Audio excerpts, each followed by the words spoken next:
യോശുവയുടെ പുസ്തകം 2-ാം അധ്യായം 18-ാമത്തെ വാക്യത്തിനകത്ത് രഹാബ് തന്റെ കിളിവാതിലിൽ ഒരു ചുവപ്പ് ചരട് കെട്ടിയിരുന്നു എന്ന് എഴുതിയിരിക്കുന്നു. ചരട് എന്നതിന് എബ്രായ ഭാഷയിൽ ഉപയോഗിച്ചിരിക്കുന്ന പദം തിഖ്വ എന്നാണ്. തിഖ്വ എന്നാൽ ചരട്, കയർ എന്നൊക്കെയാണ് അർത്ഥം. എന്നാൽ ഇതിന് മറ്റൊരർത്ഥം കൂടിയുണ്ട്. അക്ഷരാർത്ഥത്തിലുള്ള അർത്ഥം അതിന് ചരട് അല്ലെങ്കിൽ കയർ എന്നായിരിക്കെ ഈ തിഖ്വ എന്ന പദം യോബിന്റെ പുസ്തകത്തിൽ, സങ്കീർത്തനങ്ങളിൽ അങ്ങനെ പലയിടങ്ങളിലായി ഏകദേശം 30-ലധികം പ്രാവശ്യം ഉപയോഗിച്ചിരിക്കുന്നത് പ്രത്യാശ എന്ന് പരിഭാഷപ്പെടുത്തിയാണ്. തിഖ്വയുടെ അർത്ഥം പ്രത്യാശ എന്നാണ് കൊടുത്തിരിക്കുന്നത്. അപ്പോൾ അക്ഷരാർത്ഥത്തിൽ രണ്ടിടങ്ങളിൽ, യോശുവയുടെ പുസ്തകത്തിൽ മാത്രമാണ് ചരട് അല്ലെങ്കിൽ കയർ എന്ന അർത്ഥത്തിൽ ഉപയോഗിച്ചിരിക്കുന്നത്. അപ്പോൾ പ്രത്യാശയും ചരടും, പ്രത്യാശയും കയറും തമ്മിലുള്ള ബന്ധം എന്താണ്?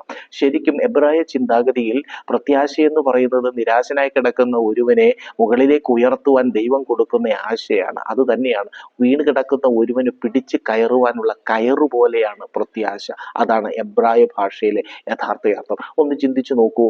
രാഹാബ് എന്ന് പറയുന്ന വേശ്യ, അവൾ മറ്റുള്ളവരോടൊപ്പം മരിച്ചു പോകേണ്ടവളായിരുന്നു. എന്നാൽ അവൾ ആ ചരട് കെട്ടിയത് നിമിത്തം ആ ചരടിലൂടെ അവൾ ജീവനിലേക്ക് കയറുകയായിരുന്നു. യേശുവിന്റെ വംശാവലിയിലേക്ക് പോലും അവൾ നടന്നു കയറുകയായിരുന്നു.